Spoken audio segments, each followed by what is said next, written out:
Be a puppy for mommy. You seen those? No. Those fucking Jesus TikTokers. Christ. It's like they're like voice channels on Discord, and it's like RP, like sex RP, like chat rooms, and it's like you like there's a guy who joins in, and it's like a guy barking, and she's like, remember puppies bark for mommy, and they're like, it's just like 2 or 3 guys just going at it, bro. Just ultimate cringe fest. Down horrendous, bro. Down horrendous. Horrendous. I don't know if there's any other way to describe that. It's just other than down horrendous. I mean, I don't kink shame, but I don't think that's something I'd ever do. That is a whole other level. Not for sexual gratification. Dude, honestly, I'm kind of fucking with that. Yeah? Yeah, like what if I were to move the guitars over there and I'll put the fridge over there and like that just stays right there. Yeah, casting couch style. I like it. Casting couch style, exactly, bro. Yeah. Big porno vibes. JK. I don't watch that stuff. JK. I'm not a sinner. I'm laughing at myself. I feel like you're ultimately exposed right now. No, it's not. I have familiarity with doing a lot of community theater, and there's a lot of couches involved, and yeah, we'll just leave it at that. So this week we're being extra spicy. Welcome to Nerds and Slurred Words. We don't kink shame. Where we don't kink shame. This is the show where we don't kink shame. We drink a lot and we talk about nerdy shit. My parents are never gonna hear this. They probably will at some point. They're gonna hear about it and they're gonna know what a sussy baka you are. I know. It's okay. My parents lived in Austin for like fucking a decade. They know. They know. They've know been you're sussy. They've been exposed to like, I'm sure, a lot more weird shit than they're like, I know exactly what kind of person my kid is. I think somebody told me a story. I don't know if it was my parents or like one of my family members that they would do, and I don't know how true it is, but they would do like a nude bike race in Austin. What? Yeah, like the people the nudists would like that. That doesn't even sound like pleasurable. That sounds like downright painful. Because the fucking the bike's in your ass and shit. But like I don't know. I mean, think about where your balls are gonna. I mean, just That's first true, of all, I mean, like for men, your nuts are on a fucking. I don't know. A divider. Unless it's like a very unless you get like one nut on each side. I don't know. Like I said, I don't know how true it was, but I remember being like a kid and they're telling me that story. I'm just like, what the fuck? Fucking nude bike race? And they're like, yeah, the people are naked. And I'm like, they're naked. And I was like, what the fuck? Nude bike race. Yeah, I don't know. I don't know how true it is. Apparently they don't do it anymore or something like that. I imagine not. I don't know if it was like an embellished story. I hope it was, because that's like really out there. But it's Austin, so I'm like, it's plausible. I mean, their whole fucking thing is keep Austin weird. Yeah, so definitely some weird shit, but But hey, if you're like that, if you're a free spirit, I mean, if you're into nude bike racing, Austin's the place for you. More power to you, More power to you, bro. You gotta be real confident to do that shit. I know I wouldn't do it, Welcome to Nerds and Slurred Words. Episode 5. Damn, we come nude along. Bike racing, bat out of hells, and yeah. I don't know, a lot of crazy shit. So yeah, this week we decided to go local in the great city of San Antonio. We're getting closer to home with every episode. Well, I don't know. I mean, we started with IPAs, which started with. I guess we went a little bit all over the map. We started with IPAs as England. St. Arnold local brewery. St. Arnold was Houston, so it's in Texas at least. Okay. Yeah, I guess that's true. Because St. Arnold was Houston. El Chingon was Dallas. Yep. Oh shit. Yeah. Shit. Houston, Dallas. Well, then I don't know if that's necessarily closer. We did. But then we did Shiner. No, we did Oktoberfest first, which is like Fest, all the way to Germany. We went all the way to we Munich. Springboarded all the way to Munich. We went all the way to Pacific Ocean to Munich, and then we came back. Pacific Ocean? Atlantic. I guess if you go the other way. Look, bro, I wasn't a geography major in college. All right, chill. You went the complete opposite fucking direction. Yes, okay. I was going to Japan.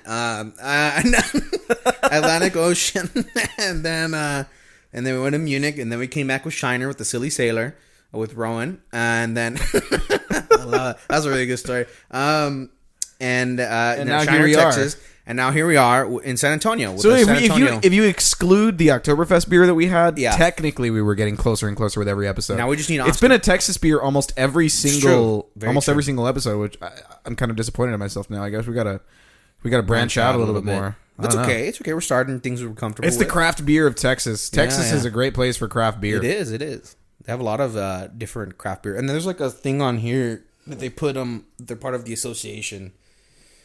I forget what it's called. The American Brewers Association? Yeah, I think it's a little bottle that they usually put on there, but I don't know. Let's see if it has it on there. I'm pretty sure that Freetail is part of it. Well, anyways, I just spoiled it right there, but today we're having Freetail, which is brewed right here in our home city of San Antonio, Texas. Yep, Freetail Brewery. Indeed, it has a little bat on it because... I'll get to that. Yeah, I was about to say, do you know more about that? Because I do not. So. Yes. So Freetail is a local brewery. Like you said, San Antonio, Texas. Mm-hmm. So established in 2008. Oh, so it's a baby. Yeah, it's a baby. It's a baby. In terms of brewers, of brewers, yeah, it's a child. It's literally like it was just born. It's an infant compared to like someone like Shiner, where it has like 50 something years or over 100. Over 100. They're from 1918, I think, was when they were originally established. So the 100th year anniversary was a couple years ago. Drop on over to 1913 was when Shiner first started brewing. So over 100 years old. Damn. Yeah. Over 100 years old, yeah. At this point, 108 years old. God damn. Jeez. Yeah, so imagine that. 108 years old. I mean, Shiner has like 10 times the established years of brewing it's a lot than of Freetail does. Yeah, it's a lot of fucking legacy and tradition there and history. What I will say is that Freetail is making the scene pretty quickly from what I can tell. Yeah, definitely. Like a lot of people seem to like Freetail. I remember having Freetail in college, but I'll get to that. Yeah. Uh-oh. It was not a... We've got a Freetail story coming. Yeah. Yeah. Hold on. You got this? Oh, yeah. I'm teasing. Oh, yeah. Oh, that's good. Ooh, I like the scent so far. Very hoppy. Ooh, we're getting some it popped some over. slurpage. It popped all over me, which I guess is good because I don't want to get on the furniture. So it squirted all over me. I'm covered in beer juice, delicious beer juice, but it does smell very good. So specifically, this is Freetail's Bat Outta Hell's lager. It's a German-style lager. According to Freetail, they brew it traditionally, which, so far, from what I can tell, that's pretty true. Slightly hazy color, but a nice little foamy head on top. Mm-hmm. Very, very hoppy. You can definitely smell the malts and the hoppiness in that. It's fucking beautiful. Mm-hmm. Goyo looks like an evil scientist right now trying to fucking pour his beer. Try to get as much beer in the cup as possible. You know what I'm saying? I mean, I understand. Ooh, you're right. It is. It has a very hazy like color to it, which is actually not very typical of Hell's lagers. So I'm kind of questioning the veracity of this so far. Mm-hmm. But we'll see. We'll see. It's like a very almost like. I want to describe it as like tree sap color. I don't know if that's appetizing or not. But it reminds me of well, you know what? It's better than fucking piss golden, so. Dehydrated piss golden. But yeah, no, I think it's a very beautiful looking beer. Like you said, it has a very nice, maybe half an inch head on it. Not as big as like something compared to like maybe a El Chingon or the German lager that we had, the Polaner. So we get a whiff. Get a whiff. That reminds me a lot of the Oktoberfest beer that we had. Mm-hmm. And you know why? It's because it's got those Munich malts. You get that same scent. It smells good. I like it. Here we go. Oof. Prost. Ooh, that is a nice, easy drinking beer. Wow. I really like this. This is very good. So I'm very impressed. I'm impressed by that right there. I'm impressed by that. Wow, because it's very good. The last that you told me, you told me that you had Freetail and you didn't like it very much. I did not like it at all. Well, so this is a complete turnaround. Because it is a really good beer. Great flavor. Mm-hmm. It is very malty. Yes. Yeah. Super bready. Yeah. Very bready. Very malty, but very smooth. Has a very smooth aftertaste. Almost no aftertaste. Like not very bitter. It does have a slight bitterness to it, but it's like really nothing compared to maybe something like the Polliner or the like El Chingon, which is a really kick in the mouth. You know, It really is. this is very nice though. I like this a lot. I'm definitely gonna take some of this home. Yeah, that's not gonna last very long. Not gonna last very long. Yeah. Whatever's left over is not gonna last very long. But and you know, one other thing I will say, good amount of carbonation. You can see some of the rising bubbles there. Yes, that's also you know what traditionally a Hell's lager is. I would say Shiner's more carbonated than this. Actually, You think so? Shiner's I think so. More heavily carbonated. Definitely, 100%. I don't think this is as carbonated. I definitely get less carbonation in here than I do in like, let's say, Shiner. Yeah. I think Shiner's definitely has more bubbles. It's bubbly, more bubbly. Buble. Is it? Whoa, yeah, you're a little bubbly, my friend. It's carbonated, bro. It's a little bubbly. So, Freetail Brewing Co. established 2008. Okay, so Freetail. It's a weird fucking name because I was like, what the what kind of name is Freetail? It's the devil. It's not. And it's gonna make a lot of sense right now. Devil's tail. It's named after the 30 million Mexican free-tail bats that live in the Bracken Caves north of San Antonio. Oh, shit. I mean, that's like a oh shit, yeah. Like I mean, like as people who live in San Antonio, you know, you and I that live in San Antonio. I have fucking bats in San Antonio. I've seen them in Austin. Really, you haven't seen the ones in North San Antonio, the Bracken Caves? Yeah, 30 million fucking bats. Wow, that's a lot of bats. That's a lot of fucking bats. So yeah, well, and that's the name of the company is Freetail. Yeah. And obviously the beer is named Bat Outta Hells. Bat is obviously a reference to their naming scheme. Yeah. Hells is a reference to the type of lager that it is. It's a German style lager. Helles. I wonder how do you pronounce that in German. I believe it's I don't know actually. Helles. I would think Hells. Hells. Hells. Hells. I don't know. Helles. You're the resident expert in German. Nah, I'm no expert. Well, barely. You're more expertatious than I am. Expertitious. That's right. Expertatious is not even a word. It's not. It's not a word at all. But it's all good. We're gonna roll with it. Yep. So yeah, I mean, it was kind of an interesting thing to learn, I guess, you know, because it was definitely like, what the fuck is that naming scheme for? So yeah. One of the things that they claim to be super, not super, but like one of the things that they claim to be kind of important in. Yeah. Is that they spearheaded legislation that allowed brewers to sell directly to customers. Oh, which was here in Texas, which was previously not allowed. From what I can tell, I was looking it up, and this is going to be kind of a gray area because it was difficult to find the legislation on this. Yeah, like the bill that was passed. Yeah, but. Whatever it is in the Texas law in Texas House. Yes, so whatever it is, I think that they can only sell directly to customers out of their own brew pubs. Like I don't think they can sell, I don't think they can sell online. Basically, like shipping it. I think they can only sell it directly out of their brew pubs. I see. Which Freetail has like 3 in San Antonio. Here, I think. Yeah, here in San Antonio. Yeah, the tap room in downtown SA is tourable too. Yeah, I believe that's the second location there. They have here in San Antonio, they have like this food place, which I was telling Manny about before, that I've driven. I didn't go inside or to have food there, but apparently they have like a eatery. They have an eatery where they can serve, beer straight from the keg. They have like these big giant keg things there, these metal keg things. So it's giant keg things. Yeah, they have like, or I don't know. I actually don't know what they are. I don't know if that's where they store their beer, if they actually make it there. I'm not sure. I didn't ask, but yeah, and you have fresh beer from tap there alongside your food. That's kind of like the main.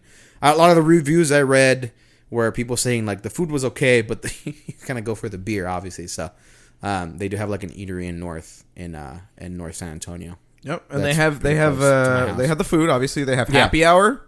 Yeah, I saw that too. They typically have live music, and they even have trivia. I didn't know that. What the fuck? I don't know what kind of trivia they have, but I would be very interested to see. Man, I don't know. I'm not a big trivia fan. I'll be honest. No, I enjoy it. but I enjoy it because I remember playing fucking. What's that motherfucking thing in high school? The motherfucking what's it called? The doom doom doom doom doom doom doom doom. No, I have no idea what you're referring to. It's a fucking quiz game. Are you fucking talking like Kahoot or something? Yes, Kahoot. yes. Somebody remembers. I just remember that because Lily plays that with her students. Yeah. Somebody put like a stupid name in there.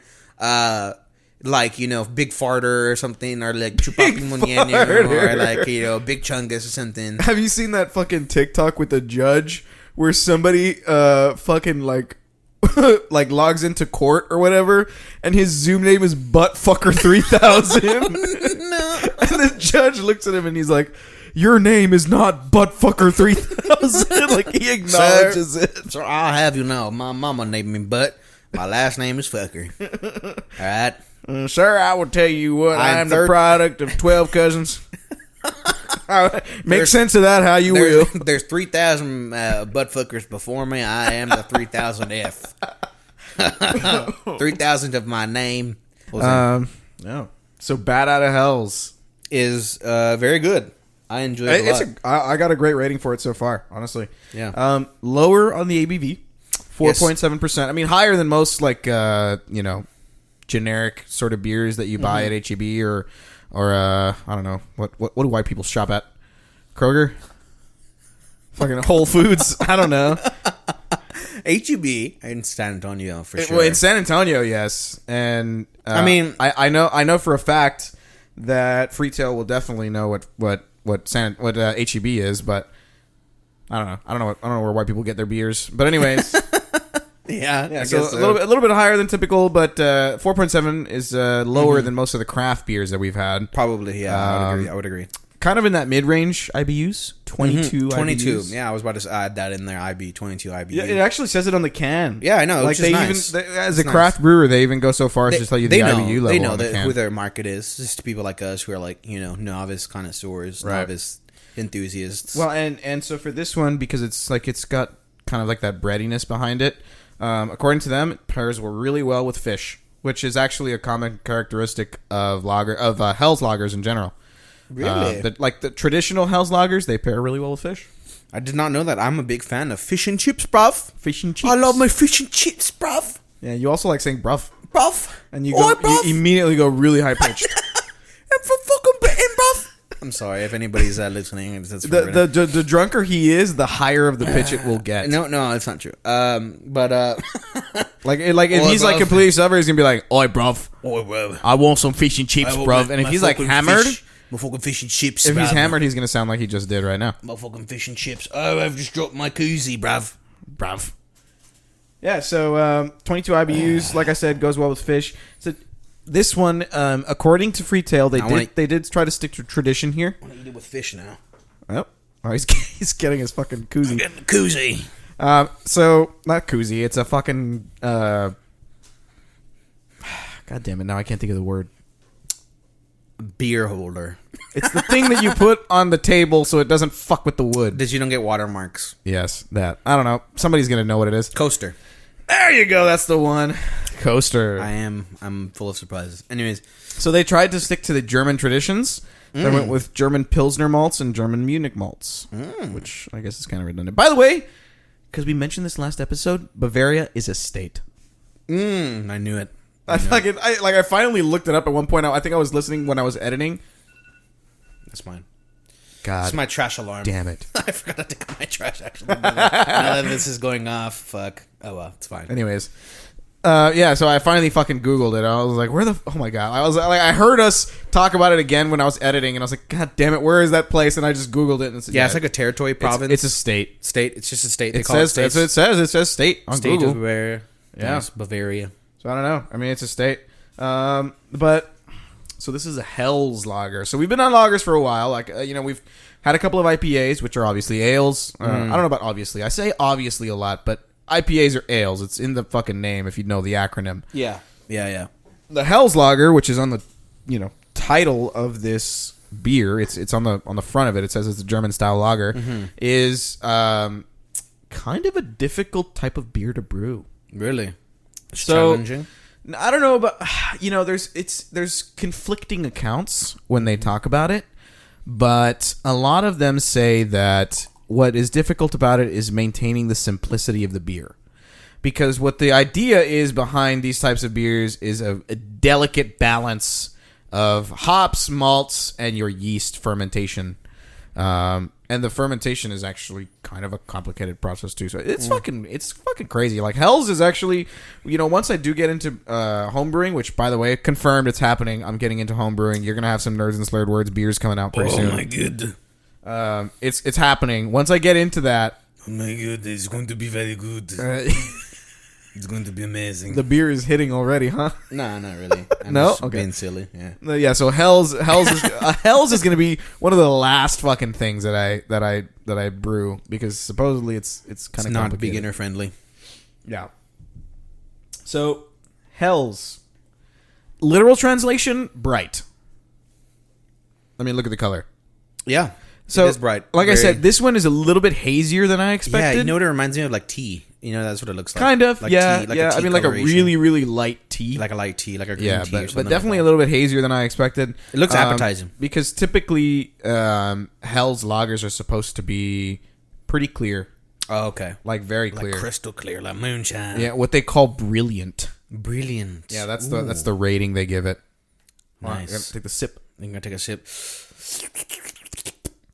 A little beer That was right that was there. a big sip too. That was a big sip.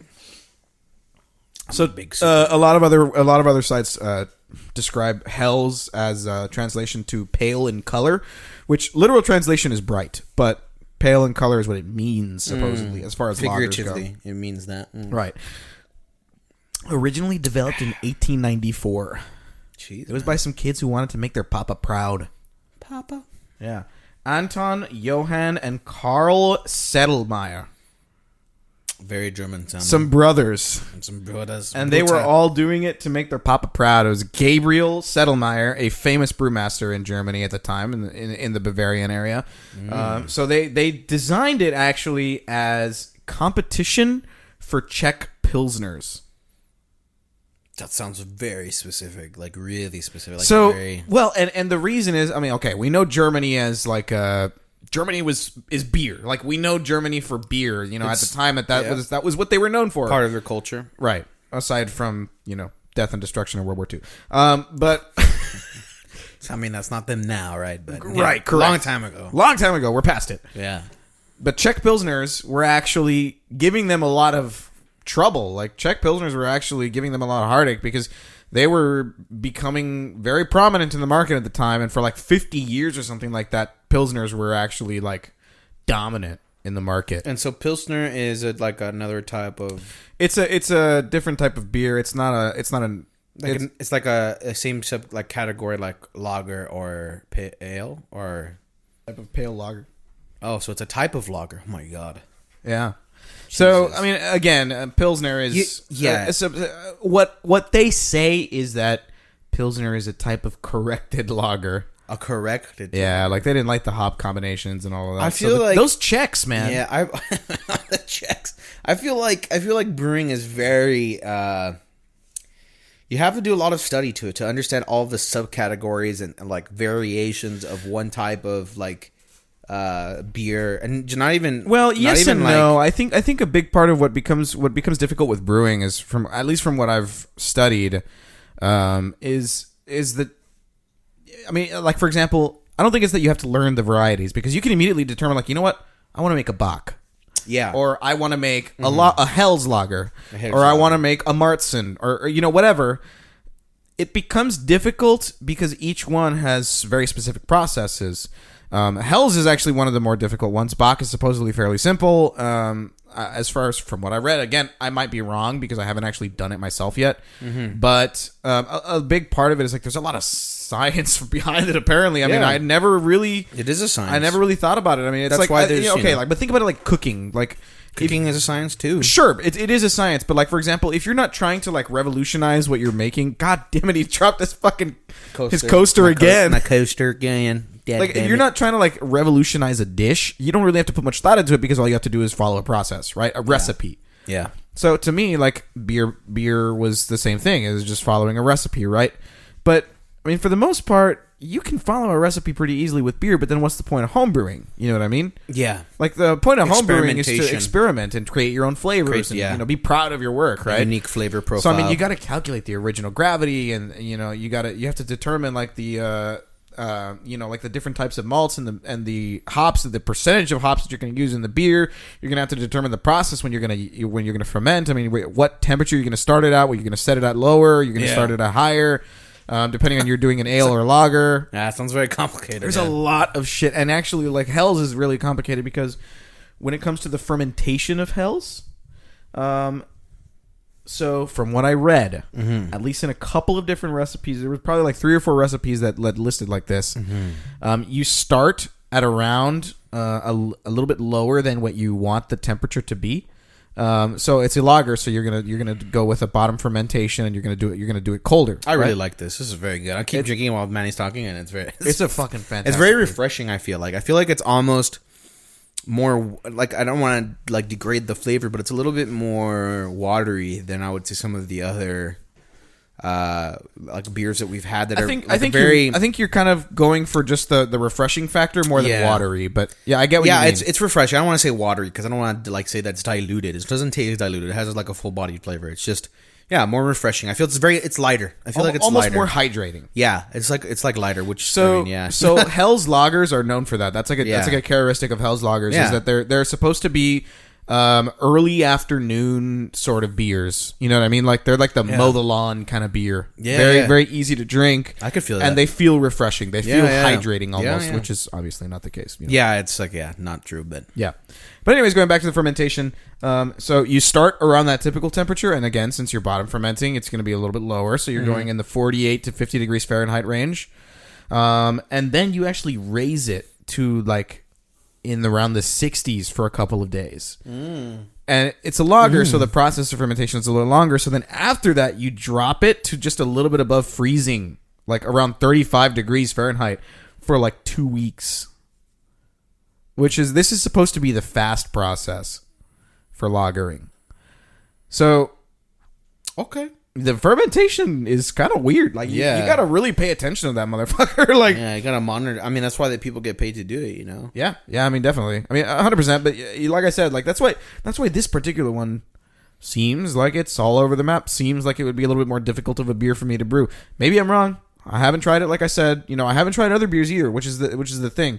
So maybe I just need to do a little bit more research on the process with the fermentation and like the science behind it. But I don't. Whatever the case is, like I said, this is supposed to be a very delicate beer, very easy to fuck up if you go a little bit too much on anything. Yikes! So definitely not beginner friendly. That's the vibe I'm getting. If it requires such careful monitoring of the temperature, which is like when you're cooking anything, temperature is everything, right? So if you fuck that up, it's a difference between an excellent dish and just an okay or a good dish, Yeah. So I could completely understand that. Yeah. Having failed many times at cooking before, so. Yeah. Have I ever told you that? I remember I told you that I tried to make some fajitas in my like kitchen, my apartment, and fucking had to open a window. Oh yeah, you told me you fucking smoked up open the my balcony place. Doorway because of all this fucking smoke, bro. All the fucking. I was like, "Woo, it's gonna smell like fajita, bro, for like 2 days. For 2 days, it smelled like fajita. Try a week, bro. Yeah, for real. That smell lingers. Yeah, it does. It was very good though. The fajitas were busting, but it was definitely something that I was like, nah. If I do this again, I'm gonna like get a fucking grill and do it outside because there's no way I'm gonna fucking stink up my place again like that. Probably my neighbors were like, someone making fajita? Someone's brewing a fajita. Someone making a fajita over there. I said brewing right there. Yeah, brewing a fajita. A fajita. I got brewing on the mind. I got brewing on my mind. Anyways. So yeah, developed in 1894. Like I said, they developed it as competition for the Czech Pilsners, which apparently the Pilsners were dominating the marketplace at the time. So they feared losing their street cred. They didn't want to lose that, right? Damn. So Anton, Johann, and Carl decided to brew the Hell's lager, which was meant to be competition for it because it was a very pale lager. You got those heady hops on the top, like you notice. This one had a little bit more hops than, for example, like a Shiner. Yeah. And not a lot of bitterness because they use softer water in this. Softer water. And again, like, which means that it's more filtered or what? Not necessarily. I mean, I don't know necessarily the science between softer and harder water, but typically I think it's minerals that make the difference. More filtered has more filtration. I don't know. I mean, how much filtration could they possibly have had in 1894? Well, that's a very good point. That's a good point. I feel like it's probably just a difference between the minerals that are in the water. Like maybe they use different sources of water. They seeded the water with minerals. Shut the fuck up. They seeded it. Yeah, so Hell's Lagers, known for kind of like that spicy sort of German hop to it. You definitely get a little bit of a bite on this beer. Spicy. And again, like the well-controlled fermentation, like I just said, the fermentation seems to be a big part of the process. They are not traditionally offered in aluminum cans, like what we're drinking right now. Oh, blasphemy. Blasphemy. Sacrilege. So instantly a departure from traditional German Hells. Still tastes very good. It tastes great. It tastes fucking fantastic. And they are known for higher carbonation. Really? Mid to high carbonation. Which, you're looking at like the last fucking shot worth of beer right there. Yeah. You're not going to see much. Studying that shit. I can see the bubbles with my mind's eye. I have the shotgun gun. Okay. Let me do the fucking clone jutsu. No, I'm kidding. I'm not clone jutsu? I'm not a Naruto nerd. Shout out to the Naruto nerds out there. I guarantee you would be a Naruto nerd if you watched it. Yeah, but I'm not a Naruto nerd, so... Not right now. Jiraiya can suck my mutts, okay? Okay. So yeah, that'll get all the Naruto fans up and... How could you say that about Jiraiya? I can already sense the fucking hostility. They're gonna come fucking running at you like arms heavily cocked behind them as they sprint. Nigga, come at me. Pull up on me, cut. Pull up. Just kidding. Don't pull up on me, please. No, pull up on him. Pull up on me. I'm about to paste his address. I'm finna. I don't actually know your address. I just know how to get there. That's true. I don't even know your apartment number. I'll pull out my katana, bro. I'll meet you, fucking Demon Slayer style. God damn! You're gonna open the door and all you're gonna see is Goyo just fucking like chin down with a katana to his side, my little straw hat and shit. My fat ass, my fucking breathing style. You're wearing a kimono and nothing else. Those little sandals with the big bottom thing. Oh, fuck no. Nothing under either. Nothing under either. Just bare. Yeah. Bare. Baron. Yeah, Baron. No. I don't know. I don't know anything about that. I don't know anything about Naruto. I'm sorry. Well, you know what we do know about? It's the typical ABV of a Hell's Lager. I did. Okay, sure. Well, at least I know. I thought you were gonna go to something else, but there was like, what we do know about Star Wars. And I thought it was gonna be the. Well, we're gonna transition here in a second. Don't you worry. We're gonna get there. Go for it. So, typical ABV of a Hell's Lager: 4.8 to 5.6%, and this one is actually sitting like right in the middle of that. Mm-hmm. Actually, no, it's sitting right below that, 4.7. So actually, for a Hell's Lager, on the low side. I mean, obviously, it's right there.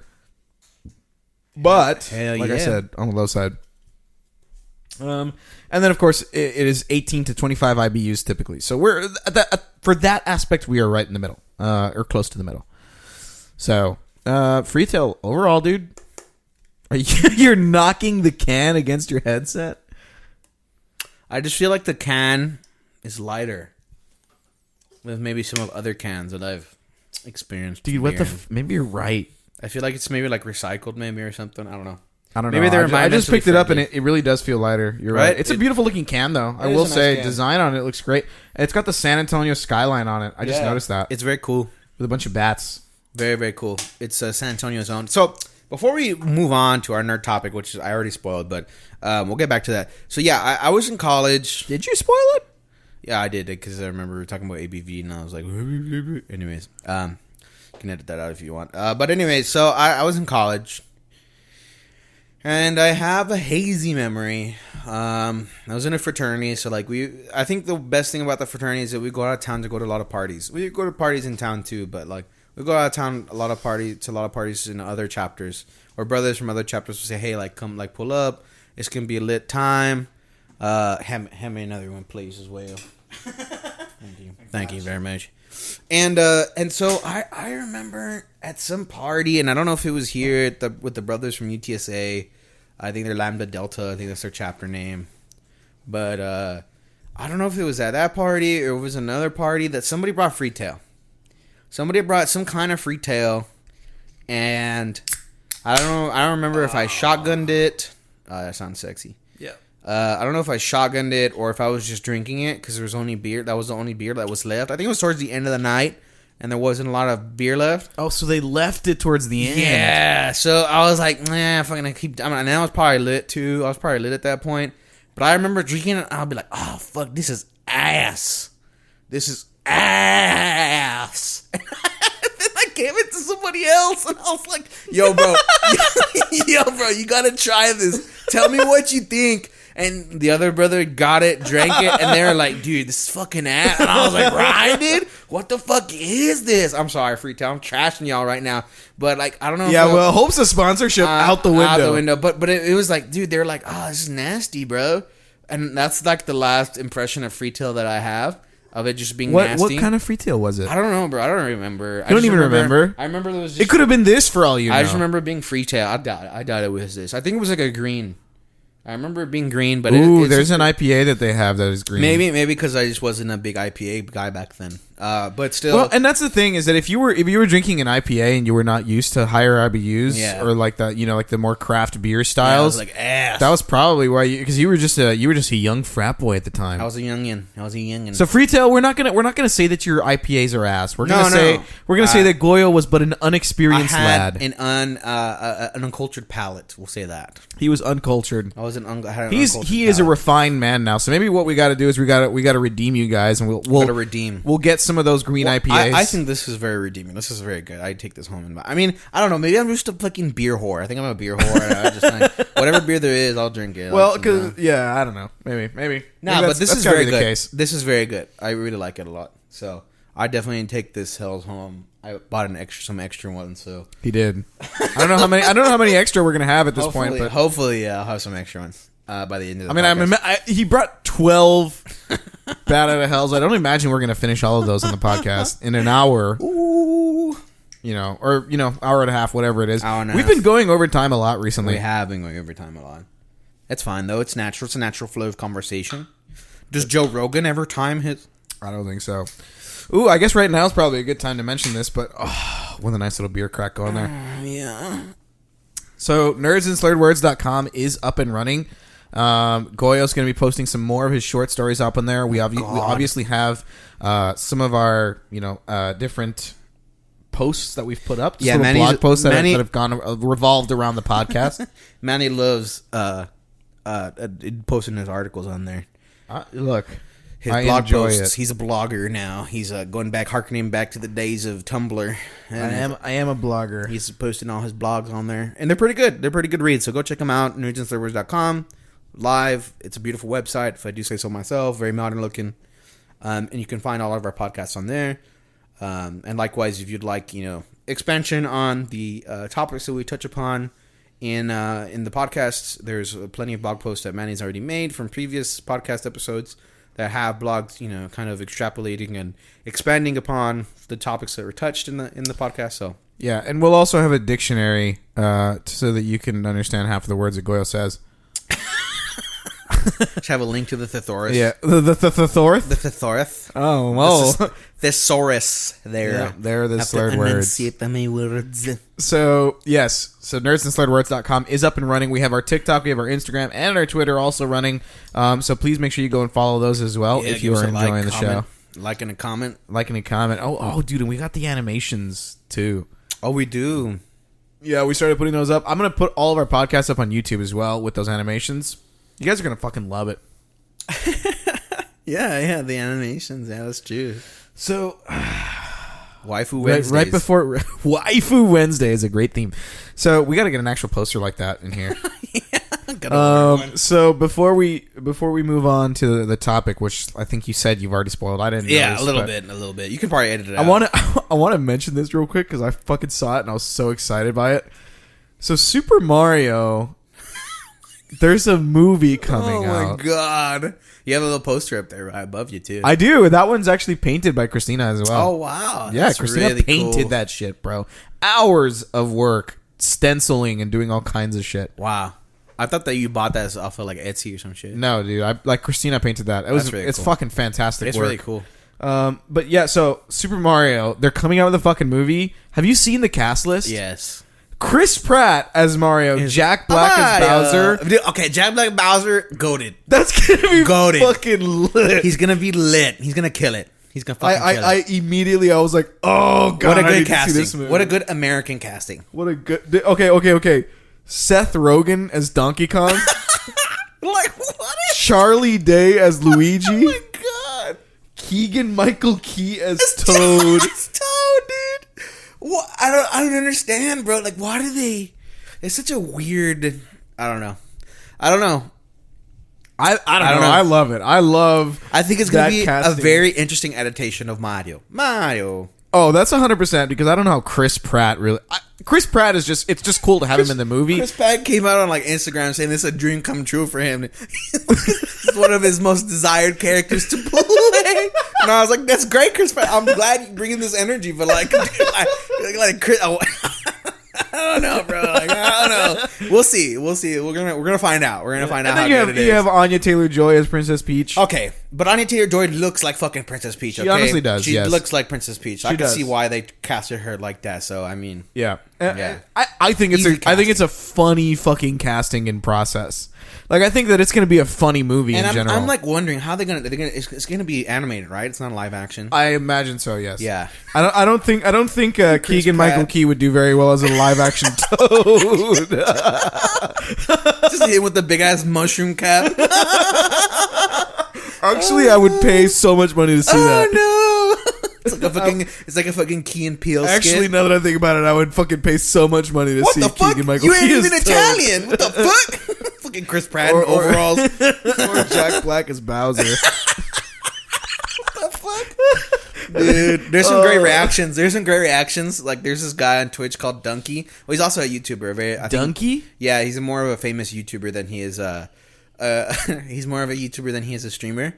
And all he does is like parody or satire videos. And he's like, there's a reaction clip of him where they're announcing the cast, and he's just dying. He's like, he's just dying, dude. They announced like fucking Jack Black as Bowser, and he's just like like he's fucking dying, dude. Dude, he's like, what the fuck is this? The second I tell you, the second that I saw Jack Black as Bowser, I praised the Lord right there, bro. Wow. I was like, thank God for this. I'm very interested to see how the fuck it turns out, bro. It's gonna I'm gonna pay whatever price to see this movie, just because I'm so curious. Yeah, we'll see how it turns out. The cast list just sparks. There's 100% talented people, like incredibly talented people. Oh yes, 100%. They've forgotten for this role. They're known incredibly well throughout the acting community for a reason, because they're all of them are pretty fucking funny. To be honest, they're all A-list. Yeah, they're all A-list. Yes, actors. It's a very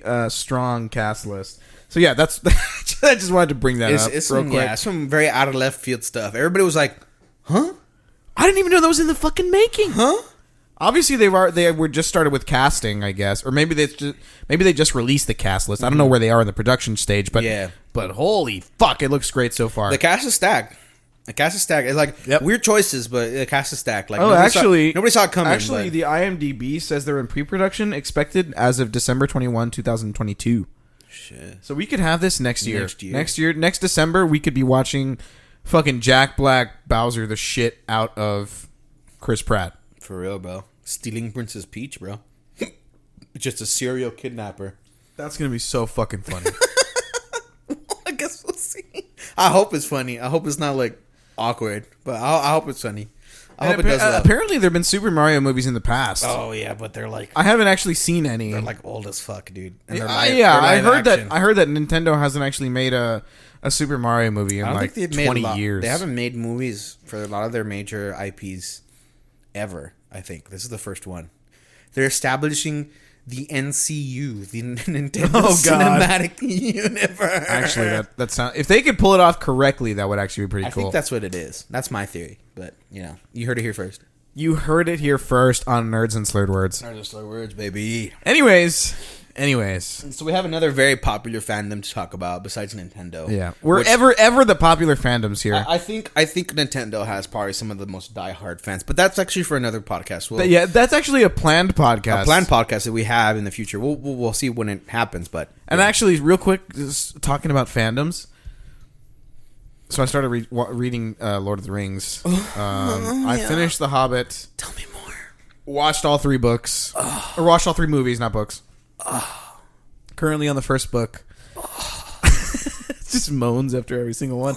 So yeah, so you hyped it up so much in that podcast episode that I went out, bought the fucking books, started reading them, and then I watched the Hobbit movies after I finished the Hobbit book. I made a convert out of you, just like fucking Tolkien was a convert to Christianity. You really did. You made 100% of a convert out of me. I'm glad you're getting some culture. Some culture, some nerd culture.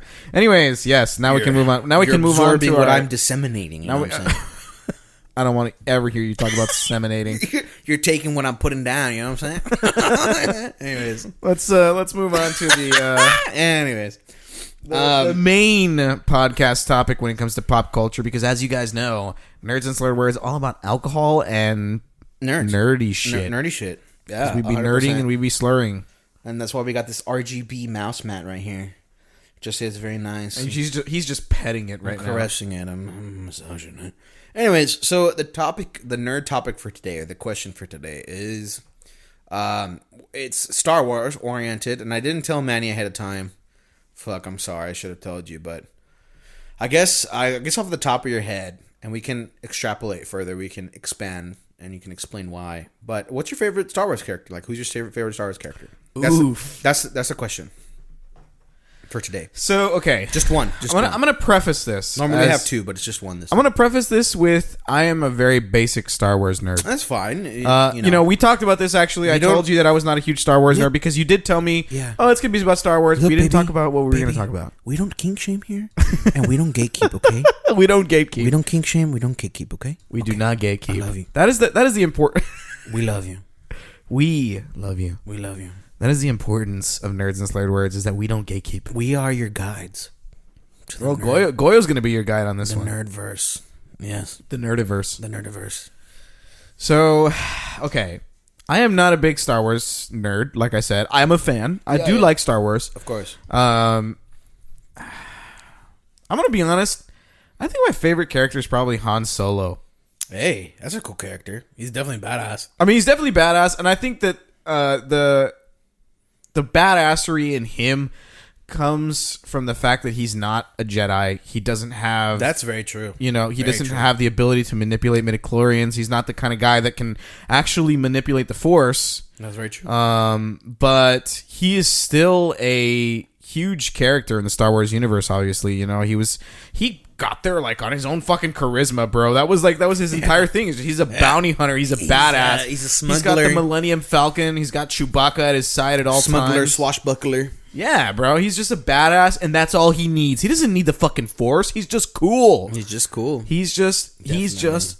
Harrison Ford. Yeah. And that's all the explanation that he needs. Yeah, Harrison Ford is definitely a badass. He's a unique character, both, you know, in his movies and in real life as well. He's a grouchy old man in real life, but at least he keeps it straight. You know, he's a straight shooter. I think he tells it like it is, and he just keeps it. He keeps it 100 all the time. But yeah, I think Han Solo's a great choice. He's kind of like this, like the older brother figure, I think, in the movies to like Luke, especially in the original trilogy. You think so? Yeah, I guess that's an apt assessment. He kind of takes over as like the mentor figure in, or kind of like, not want to say mentor figure, but kind of like brotherly figure in Luke's life after the passing of Obi-Wan in the first original trilogy, right? Because, you know, Darth Vader kills. I mean, if you haven't seen Star Wars, Obi-Wan is gone within the first movie, isn't he? Exactly. Who's like this big mentor, you know, ancient Jedi Master, right? You know, or great Jedi Master. Let me ask you something actually real quick, just because I'm curious and because I know that you're probably the biggest Star Wars nerd around. No, I'm the biggest. There's more people there. All right, well, I'm well versed. I said around. I'm well versed. Yeah, I said around. Well versed. So around me is what we'll say. In the general vicinity, in about Skyfco box. Correct. I'm the gentleman that knows the most. Yeah. Why the change from Obi-Wan Kenobi to Ben Kenobi? That's an interesting. That's actually like a part of a larger story, which I hope to explore in the upcoming series, which is coming out on Disney Plus in December. Oh yeah, and they even recast Ewan McGregor as Obi-Wan. So he'll be reprising his role as kind of older Obi-Wan, because the original actor from the trilogy, he's unfortunately passed on. I don't know his name. I should, but I don't know. He's passed on already. Well, and he's also he hasn't fucking aged a day. Yeah, Ewan McGregor looks really good for fucking, for that film being 20 years ago and the prequel trilogy. I mean, he was 30 at the time. Yeah, I think. he's 30. He's pushing 50s now. He looks really good. he looks fucking really fantastic, bro. He looks like fantastic for 50. So this is something that they actually explore in the animated series on Disney Plus that were originally shown, I think, on Cartoon Network. I think they originally shown. I know the Clone Wars was originally shown on Cartoon Network, and I think later on Rebels was. So this is something they explore in the 3rd season of Rebels. And actually, Ezra Bridger, who's one of the main characters of the TV series Star Wars Rebels, goes to Tatooine with Darth Maul and finds Ben Kenobi on Tatooine. Because after his supposed death, and that's what everybody tells Ezra. Ezra's like a Jedi Padawan in that TV series, and they have this vision that's manipulated by Maul, because Maul is still alive at this point in the he universe. Got spider legs after he fucking died. He went through a lot of phases in his story arc. This is like the very end of his story arc, unfortunately. And if you haven't watched Rebels, you really need to watch Rebels. Rebels is amazing. They have a lot of important characters that actually come out in Mandalorian. If you haven't seen Mandalorian, I'd say that's probably the most important Star Wars series to come out in the past decade. Fuck the sequel trilogies. I mean, Mandalorian is 10 times better. If you're like, that's for sure. But I want to know why you say Mandalorian is most important. I think because there's a difference between being better than the sequel trilogies and being more important than the sequel trilogies. I think it does more justice. Does more justice to a lot of the characters that are established in the original trilogy. Does justice to the characters that are established in the prequel, established in the animated series, that all come from the expanded universe, which has been decanonized by Disney. Some of it has been recanonized because of stuff like the TV shows. How much of it has been decanonized? Oh, a lot. There's a shit ton of stuff. There's literally years and years, because it came out in you can Google when Star Wars came out. I don't know that I should know. I think the original ones came out in the 70s. In the 70s, 80s period. Well, it's been like 40 years, and there's literally 40 years of content. Both 50 years. 50 years. So both comic book wise and literature wise that have come out from a lot of amazing, creative, talented artists, comic book artists, writers, etc. That have kind of been thrown away. There's and a lot of people who didn't have, any Star Wars until the prequel trilogies and then subsequently the sequel trilogies. But I think a lot of Star Wars fans would agree that didn't do justice to a lot of the expanded universe. We're hoping to see, and I was to see these characters that have been developed for a long time, especially some of them that were immensely popular, like Ben Kenobi, like Darth Maul, Ahsoka Tano, Kanan Jarrus, Ezra Bridger, like a lot of these characters. I mean, Bo-Katan, which you see in Mandalorian, total badass. Sabine Wren. I mean, a lot of characters that are in the expanded universe. Mara Jade, who's supposed to be in the expanded universe, the wife of Luke Skywalker. They have children. And then they become they're twins, and one of them is dark side, the other one's good. And there's is that canon? No, it's not. It's again, one of these stories it got decanonized. One of these stories is decanonized. Yeah. Mara Jade, who's this Sith agent that falls in love with Luke Skywalker and becomes his wife, etc. And a lot of them were just thrown out the window, and so a lot of Star Wars fans felt robbed by that. They said, you have this wealth of knowledge, you have this wealth of content that you can draw from, that you can use, that are already established, that people like, that people enjoy, that have gotten used to over the years, especially in the interim years where there was no Star Wars content, that people who are very loyal, very avid Star Wars fans have gone to, because, of course, they're looking for more content in that universe they couldn't find anywhere else. Yeah. So they went to the literature, they went to the comic books, and so Disney kind of threw that out. Especially, I don't think Disney. I think Disney there's different factions in Disney that are Star Wars oriented that kind of have conflicting viewpoints. Probably there's probably this new age that wants to push bring new characters in, and you can do that. I'm not saying there's anything wrong with that, but I don't know. There's it should have a unified vision, and I think they lacked a unified vision. And so what Dave Filoni and Jon Favreau did with Mandalorian, they took a lot of these characters. Boba Fett, bro. Everybody fucking loves Boba Fett. They bring Boba Fett back in the Mandalorian, total badass. Everyone's like, fuck yeah, Boba Fett's fucking cool, dude. They bring back Ahsoka Tano, and everyone's like, oh shit, fucking Ahsoka Tano, bro. Who's actually, if you haven't watched Clone Wars, which you should, if you're like trying to get into Star Wars universe, trying to learn more, Clone Wars is amazing. Star Wars Rebels is amazing. Watch them. Ahsoka Tano. Are those canon? Yes, they're considered canon because they're now owned by Disney. Disney has canonized them. Okay. Thank God they've canonized them. They're so good. They're so good. Like, it would be such a shame to throw out such rich content. You know what I'm saying? Again, and this is what's the argument with Star Wars fans. They're just throwing away this rich content. Well, and I've never seen either of those shows, which is the thing. So, like I said, I'm a kind of a basic Star Wars nerd. I have seen Mandalorian. I will see that. What I will actually, let me ask this: what point in the timeline does the Mandalorian take place? I imagine it's immediately after the fall of the Empire, probably. I believe it's 33 years after A New Hope, which is the last in the original trilogy, last movie, episode 6. Okay, 30 years, 33 years.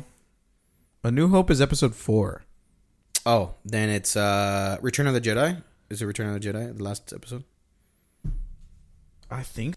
What is episode 6? Because episode 1, 2, 3, episode 4, 5, 6. 6 is... Okay, so we've got... Return of the Jedi. Episode 1 is Phantom Menace. 2 is Attack of the Clones. 3 is Revenge of the Sith. 4 is A New Hope. 5 is The Empire Strikes Back. And then 6 is... 5 is... I'm sorry. 6 is Return of the Jedi. 6 is Return of the Jedi. 5 is... Empire Strikes Back. And 6 is Return of the Jedi. So Return of the Jedi. 30 and years. then 7, 8, and 9 are forgotten. Yeah, fuck that. We just ignore those. Yeah, we should include those. I spit on you. I spit straight to jail. Straight to jail. You know, sequel trilogy, straight to jail. Not living up to the legacy, straight to jail. Dude, I mean, the thing is that what they try to do is they just try to appeal to modern audiences, which is like the point of appealing to modern audiences is just make big, fiery, actiony sequences that's true. That just kind of appeal to, the action hooked people of today, right? And because that's the whole fucking 7, 8, and 9 are. I think, in my opinion, they're okay movies, but they lack a unifying vision. Right? They lack the unified vision of one director, and I think that's instrumentally why they failed, because there was not one unifying vision. Did they fail? Did they really fail? In your opinion? I think the best one, and this is I mean, how? Okay, I guess high praise. To be fair, how would you define failure of a movie? I mean, box office sales? No. Because in my opinion, that's exactly how I would define failure of a movie. They're probably not failures monetarily. I know they made killings in the box I'm sure office. They made fucking but ass loads of money. I think in terms of remembrance, in terms of general opinion of the fan base, people look back on them and they're like, yeah, that's something that I would not watch again. Like, I haven't gone back and watched any of the sequel trilogy. Have I gone back and watched the prequel? Oh, hell yeah. Have I gone back? And the people in, Star Wars fans even hate on the prequel. But, I mean, compared to the sequel, like, old school, like, old head Star Wars fans are like, yeah, the prequels suck. Jar Jar Binks, fuck that guy. Okay, but fuck Jar Jar Binks. Yeah, I mean, fuck that guy. Even in Lego Star Wars, he was a cunt. No.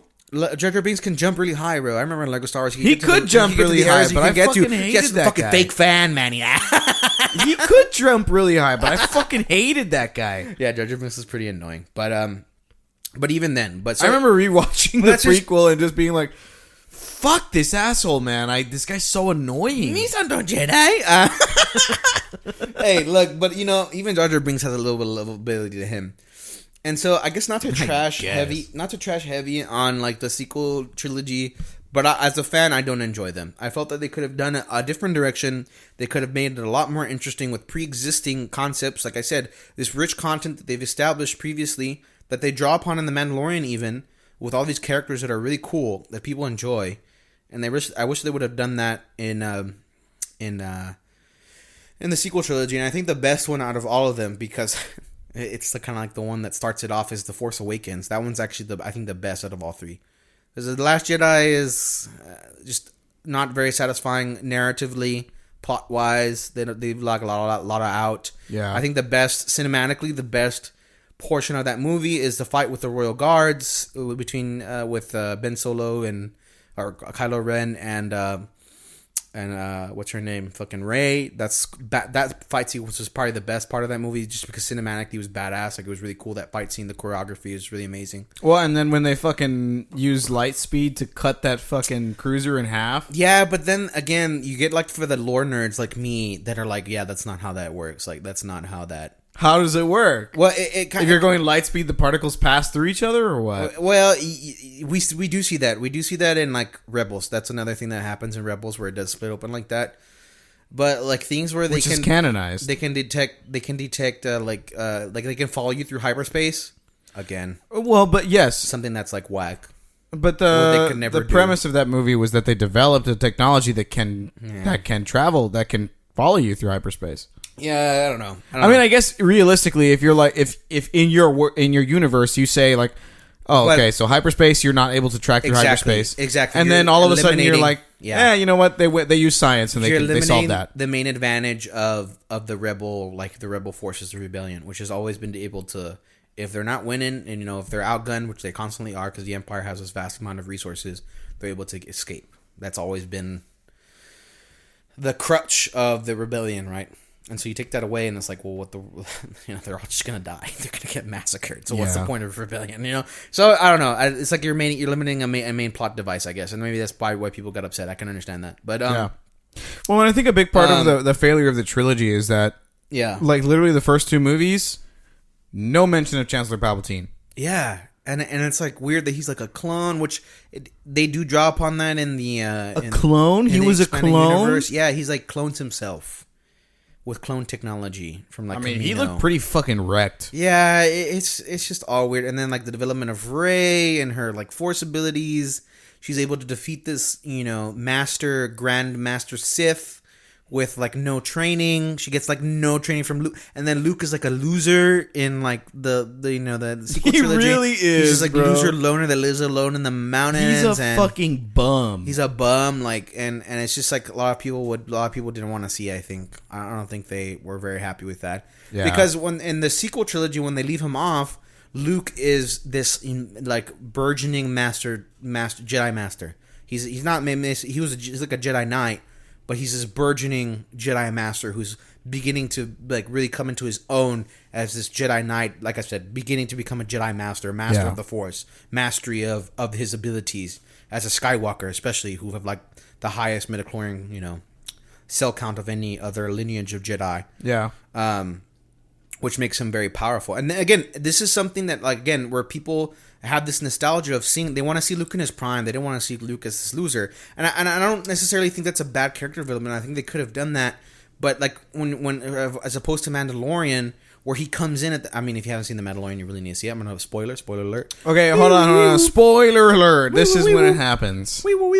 Yeah, spoiler alert. We should really have a sound effect for that. Fucking sirens and shit. Spoilers are coming. I mean, to be fair, technically, if you haven't even seen the Star Wars universe, all of this is spoiler. True. But I mean, we'll consider the more recent stuff as like the spoiler alert. I think Star Wars. I think Mandalorian is a masterwork of storytelling, masterwork of using pre-existing materials that people like fans have responded enormously well to. And fantastic castings as well. Fantastic casting, like Bo-Katan's casting with I don't know what the actress's name is, but she looks like they have her in the cartoon in Rebels, and it's like a spitting image. It's like almost like I was like, this is what I would imagine Bo-Katan to look like in real life. Great casting for her, Bo-Katan, fucking amazing.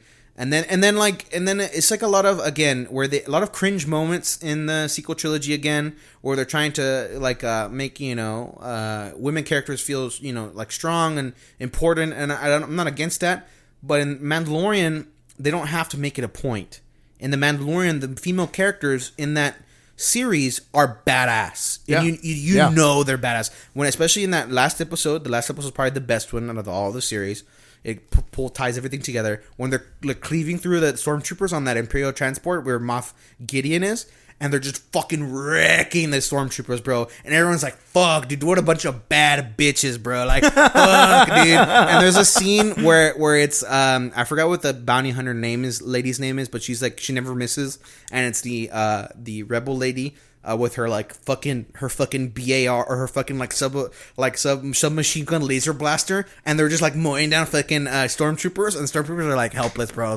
It's you feel real bad for the stormtroopers because bro, they're fucking destroyed. They're fucking known for their I know aim, it's bro. Missing and shit, and they're surrounded on two sides by the fucking stormtroopers, and of course the two Mandalorian badass bitches come out and fucking mow down these fucking stormtroopers. I'm like, damn, bro. So I was these bitches can step on me any day. Please, Mommy Bo-Katan, step on me, So Mommy Bo-Katan. So in it's moments like that where it's not forced, it's not cringy. You just know these are a bunch of badass ladies, and you're like, fuck, dude, what a boss ass bitch.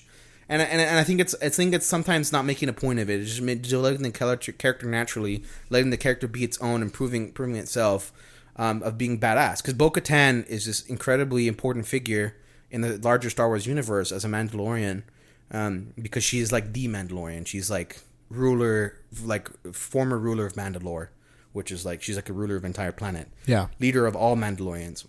So what's the canonical background behind the Mandalorian? What behind Pedro Pascal's character, that is?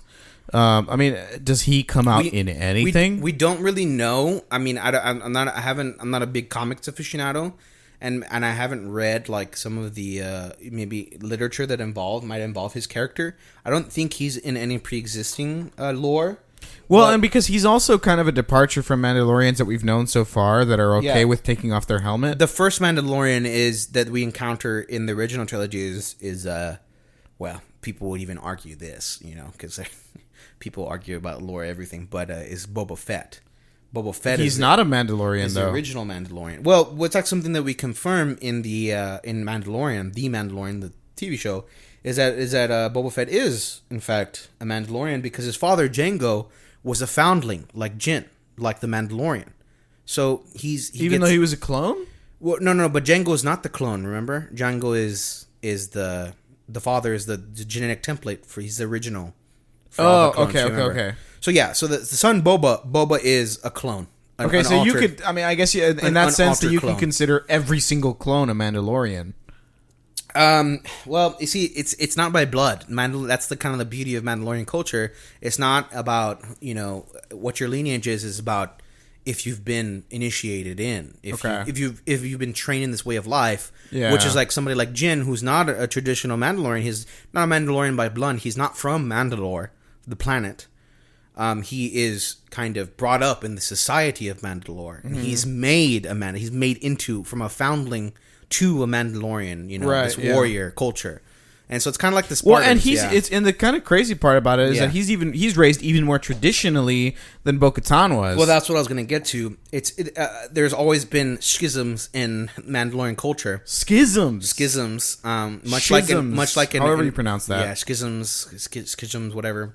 In Mandalorian culture, and of course, was being uber nerd, according to the Mandalorian culture.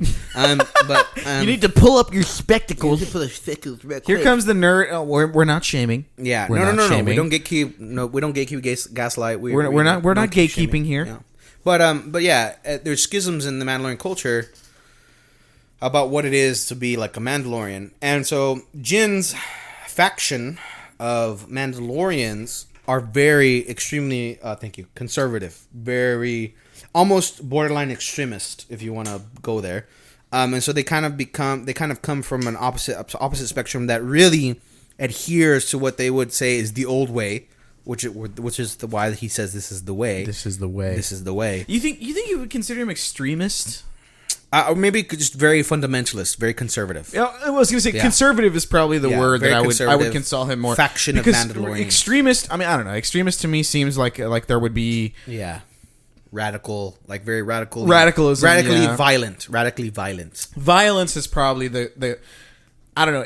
I don't know if it's necessarily synonymous with extremist, but violent is typically what I think of. You connotate violence with, right. There's connotation behind that. Extremism, but not necessarily. Also, this is number 3. Yeah, hell yeah. I haven't eaten since lunch. So. I ate a little bit before I came here. So well, there you go. So you're doing well. Yeah, I'm doing fine. How are you doing? I'm doing fine. No slurred words producing? A little bit, but not like super bad. Could have been worse. But anyway, so yeah, Jin comes from this kind of very, very conservative background of Mandalorians raised as foundlings, which is what, again, going back, that's what his Jango is. Jango is a foundling taken in by a Mandalorian faction or clan and raised as a Mandalorian. Right. And so therefore he's valid in the culture. He's seen as accepted because he's a foundling. Right. So if you're a foundling, you're taken from as a child and then trained in the Mandalorian way and culture. Which is part of the flashbacks that that Jin has, you know, in the show. As being a kid, yeah. He gets saved during the Clone Wars. Saved during the Clone Wars because his village or his homeworld is under attack by separatists. Which is where you see the battle droids. Super battle droids are like super badass. Pew, pew, pew, pew, pew, pew. I love the. Dude, they always fucking scared the shit out of me when I was playing Lego Star Wars. Bro, they're fucking undefeatable. They're fucking cool, dude. Fuck. I mean, those guys were the guys that I was scared to go up against. Even when I was on a Jedi, because I know I could block laser blasts. Yeah. I knew that it was still going to be a tough battle when I played that fucking game. I haven't played that since like PS2. Yeah, apparently the Lego Star Wars games are some of the most like well-recepted Star Wars games ever. So some of the best. Yeah, they're pretty fun. Not gonna lie. Also, when I was a kid, I feel like it's like a little and I'm gonna bring this up. A little lacking for me now. Because as a kid, they're fun. Just because we're on the topic of Star Wars, yeah. They just recently announced the Knights of the Republic game. Oh, yes. The new Knights of the Republic. It's a remake. It's a remake, but dude. Yeah, Knights of the Old Republic. It looks fucking fantastic. Probably the most successful Star Wars games ever to have been like made. You think so? Ever. Yeah. I like think more Knights than of the Lego Old Republic, Star Wars? More Knights of the Star... In terms of video games, like video games set in that world, in the Star Wars universe, definitely. KOTOR is probably the most widely successful, like in terms of both sales and constant player base, and belovedness by the community of just gamers in general. Everyone's like, oh yeah, Knights of the Old Republic, just standalone as an MMORPG, as an MMO. You got a little bit of an Irish accent. Yeah, there. Really? MMORPG is a massively multiplayer online role-playing game, accepted as one of the best, kind of an archetypical like standard for MMORPGs that are a lot of MMORPGs use mechanics established in the Knights of the Old Republic today in their like economy, like a player-driven economy. That was something entirely new, I believe, that Knights of the Old Republic established that has been carried over to a lot of newer games, a lot of newer MMORPGs. Yeah. So it's kind of like the standard that they set.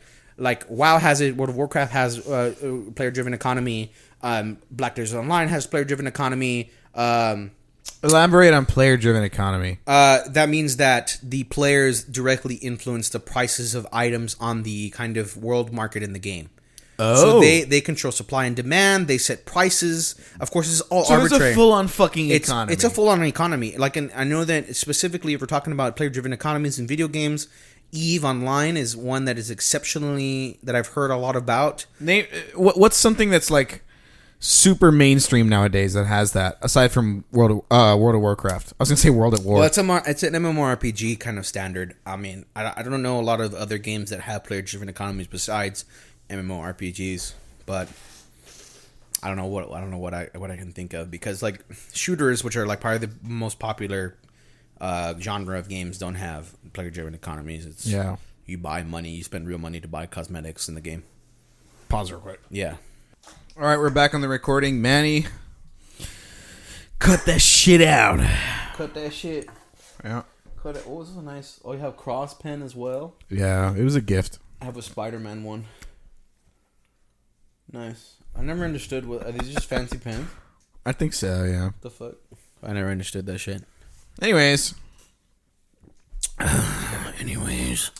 Back to the discussion. Yeah, so we're talking about player-driven economies. I don't know. We went off on a lot of tangents. Started with Star Wars, but we ended up with Knights of the Old Republic. Knights of the Old Republic is a great game that I'm looking forward to. I'll be honest, I'm a little bit of a fake fan. I have not played the original Knights of the Old Republic. I think I've dabbled in it. I dabbled in it one time. I played like all of like 15 minutes of it or something, and I never finished it. But apparently, Knights of the Old Republic is held to a standard as one of the greatest MMORPGs made. So I'm looking forward to the remaster of it, the remake of it. I hope it lives up to its kind of standard, its name, its lineage as a great MMORPG. But yeah. So we're talking about Mandalorian. We're talking about like the extremism of Mandalore. But yeah, so Jin comes from a very fundamentalist, very conservative sect of a Mandalorian society. And I don't know if they're the descendants of the Death Watch, because we do see that symbol. We do see that symbolism of the Death Watch, which are, again, another yet another sect of very conservative Mandalorian society that believed in taking over Mandalore by force, and ruling with an iron fist, kind of, instead of democratically. So they were very violent, like what you would consider modern day extremists. And they had the Darksaber, which is like this very important cultural symbol of Mandalore, which we see in Mandalorian again, which is awesome. It's so fucking cool to see it in like live action. The first fucking time you see Moff Gideon just cut his way out. Fucking cool. Yeah, it's so fucking cool. Darksaber, for those of you don't know, sorry, it's slurred. The slurring. Yeah, for those of you who don't know, is a lightsaber created a long time ago, part of the Old Republic, made by the first and only Mandalorian to be inducted into the Jedi Order, whose name was, I believe, Mandalore. I think his name. That's what the planet is named after him. Why is it dark? Like, what kind of kyber crystal does it use? So I think the explanation is that there's really no explanation. They don't know why, but apparently it's because it's an old technique made that was lost from the Old Republic of creating a lightsaber. That's how old it is. It's probably not the only Darksaber. Thousands of years old, like really, really old. And so the reason that it's a cultural symbol of leadership, because Mandalore united his people, united his clans, and became the first ruler of Mandalore. He united all of the clans, because not only was he a Mandalorian warrior, he was also a Force user. He was a Jedi. So he was able to do, kind of this masterful warrior above all others. And so he was able to unite his people into one kind of united front. And they became, known as, the Mandalorian warriors that have this fierce reputation throughout the galaxy today. Yeah. Kind of because of him. And so that's why the Darksaber is so culturally significant to a lot of Mandalorians see it and they're like, oh shit, it's a Darksaber. So because whoever holds it is, kind of, and it's like changes hands very often in history because people are always wanting it, because again, it's a very significant cultural and it's probably artifact. A very blood-written artifact. Oh yes, it has a lot of history. That not only has killed a bunch of people, but has gotten its own owners killed. Yeah, in search of the Darksaber. To kind of use the legend of the Darksaber to their benefit, to gain more power and influence. Because in the Mandalorian, at least, what they say is that you cannot truly be a king of Mandalore or a ruler of Mandalore unless you have the Darksaber. Yeah, exactly. Which is funny because in the Rebels, Sabine Wren, who's another Mandalorian who kind of is fundamental to establishing the rebellion, the modern day rebellion that Luke later on joins in the original trilogy, gives the Darksaber to Bo-Katan. And Bo-Katan becomes the next regent of Mandalore. She becomes the ruler of Mandalore. Really? Because her sister was the original democratically elected Queen of Mandalore, but she was killed by Darth Maul during his takeover of Mandalore, which he used the Darksaber to do. He killed her with the Darksaber, I think. Really? Yeah. They're really brutal. That's covered in Clone Wars, which is why I think they're very important to watch. But Sabine Wren gives the Darksaber to Bo-Katan. And so that's why Bo-Katan in Mandalorian, which is like years later, when Bo-Katan is much older, is hesitant, very hesitant. Well, not that much older, I would actually think. She looks like she's probably in her late 30s, maybe she's a little bit 40s. older. Yeah.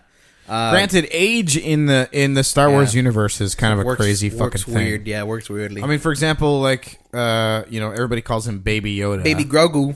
Baby Grogu was like fucking Grogu. like 100 years old, 200 years old. I think they said he was 50. Or like 50, yeah. Yeah, I mean, he's a fucking he's a little baby. Yeah, he's a little baby thing, right? So he doesn't even have speech yet. Yeah. He can talk with his mind. Typical for his species. He's right. Very long lived. Well, and because Yoda was like 800 years old when he died or something like that. I mean, he's a Grand Master of the Jedi Order, so yeah. Right, yeah. He's hella old, but he's hella powerful. Age is a relative thing, apparently, in the Star Wars universe. Yeah. Yeah. So, and actually, just because we're on a Star Wars topic, I'm gonna prompt you about this. Yeah, go ahead.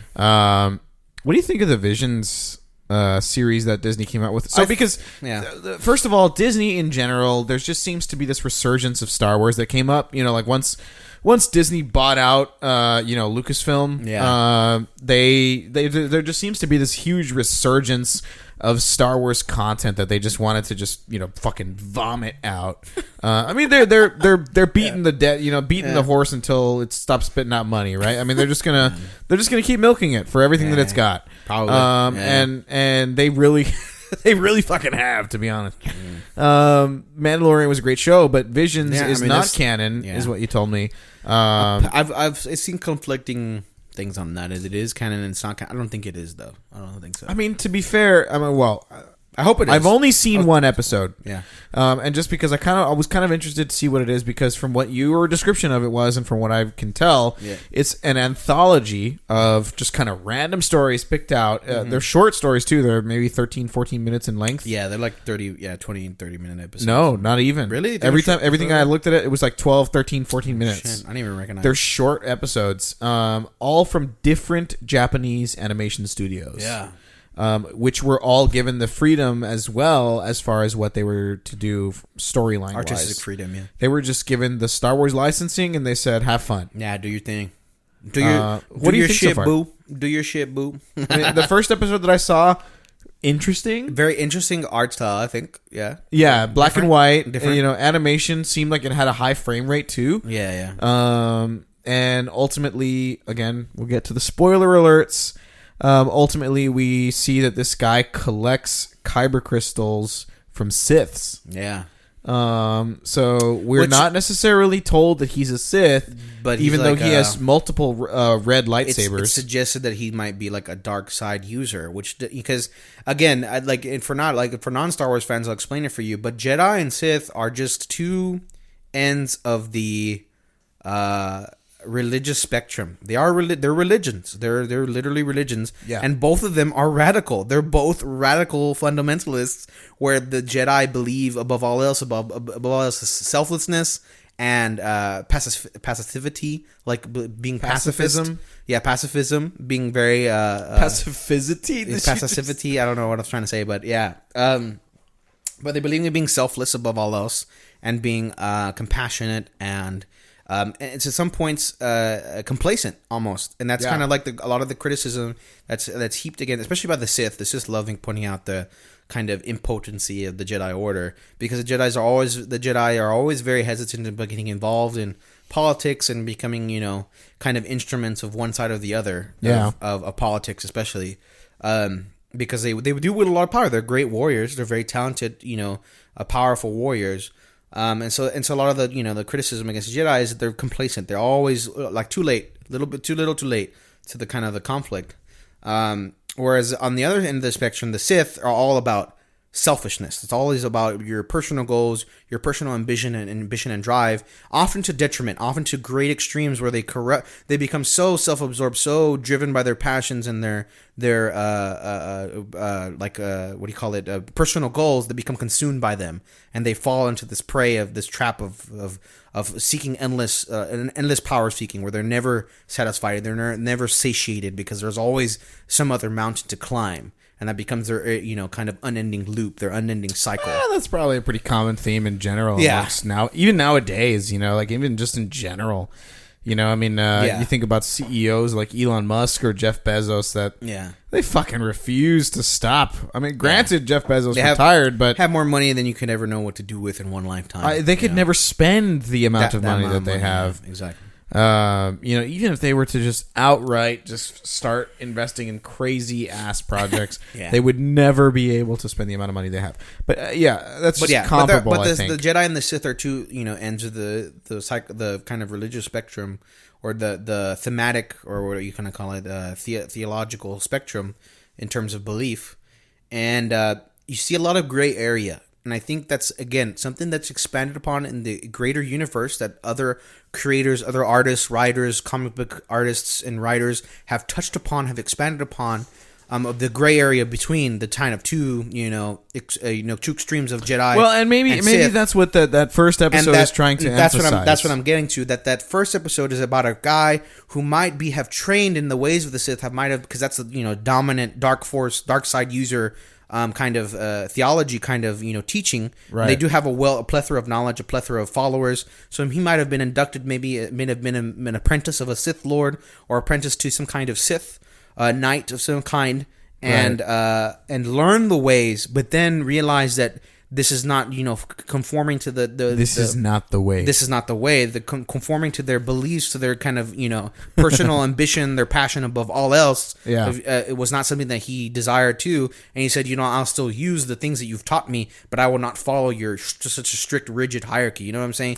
Well, I think that he probably, I mean, it seems in the episode. And so he goes his own way. He goes his own way. Well, but it almost like he's completely repented. Like in the episode. I mean, we don't know. We don't know. But why he does what he does. He gives goodwill to the chief of the village. He gives him extra cash or whatever. I mean, he defends the village. He gives him a kyber crystal. He gives him a fucking kyber crystal. Sure, and he says it wards off evil, which inherently tells you that he is not evil, because if he's saying it wards off evil, he carries them with him. Yeah, but I don't think that's but I think it's supposed to be writing. I think it's supposed to be like the insinuation of his belief that he is inherently good. Because he's using red kyber crystals, in his lightsabers, doesn't insinuate that he's necessarily a Sith anymore. The end justify the means kind of thing. Where he's yes and no. I mean, is there using really the dark side to fight the dark side?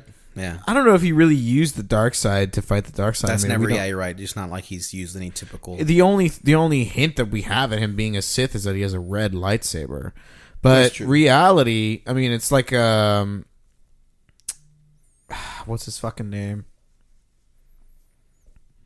I don't know. Who are you talking about? The general, the robot that has like 4 lightsabers. General Grievous, yeah. And it's like General Grievous, I mean, he collects lightsabers from Jedis that he's killed, but he's not actually a Jedi. He's not actually a Force user. And he's not a Sith either, yeah. He's just trained in the Jedi arts. Right. And realistically, all that means is that it's like karate, basically. He's just learned the moves. He can't actually a lightsaber, manipulate the Force. Yeah.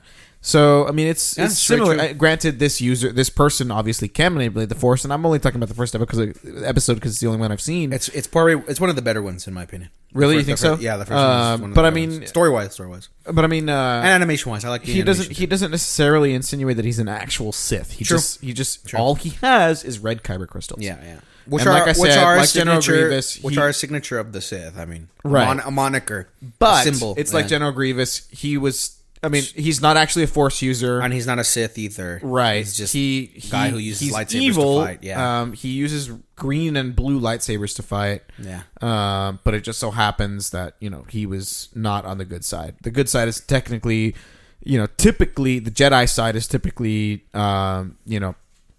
described, or rather you see them using blue, green, or sometimes purple lightsabers. Purple. There's also yellow, white. There is a yellow in Ahsoka Tano uses white lightsabers, right? Which is a very unique color. She dual wields too. No, she does. She uses a different fighting style. It's a different form. Yeah, that she uses. It's almost derivative of a Japanese fighting style where they have the main katana. They have names for them. I don't know the names in Japanese, but it's a longer sword that they use for longer engagements, and they have a shorter one.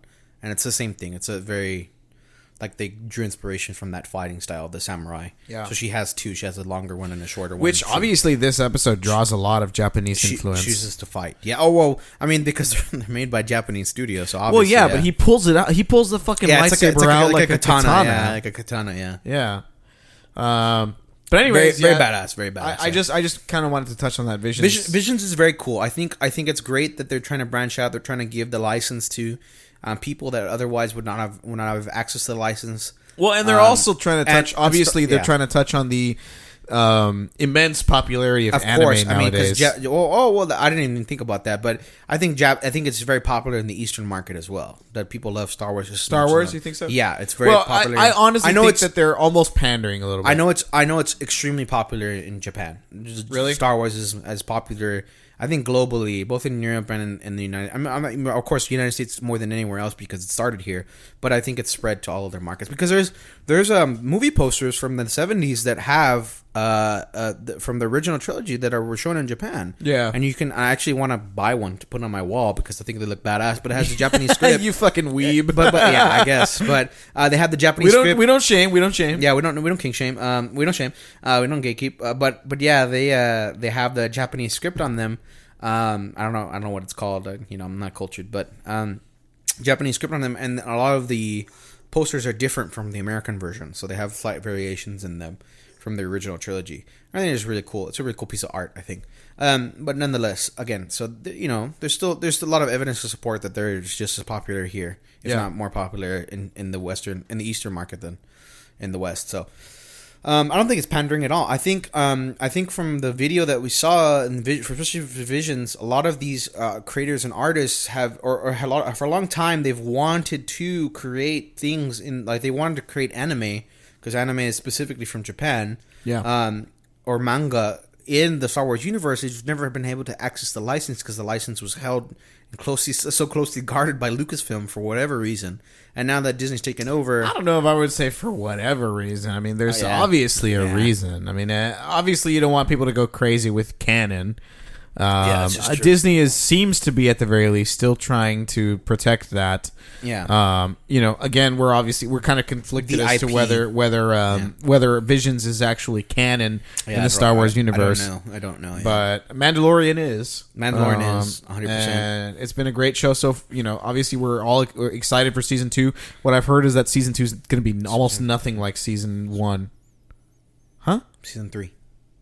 What do you mean season 3? Season 3 is it's season 3, isn't it? No? Yeah, you're fucking right. Oh! Don't play me, boy.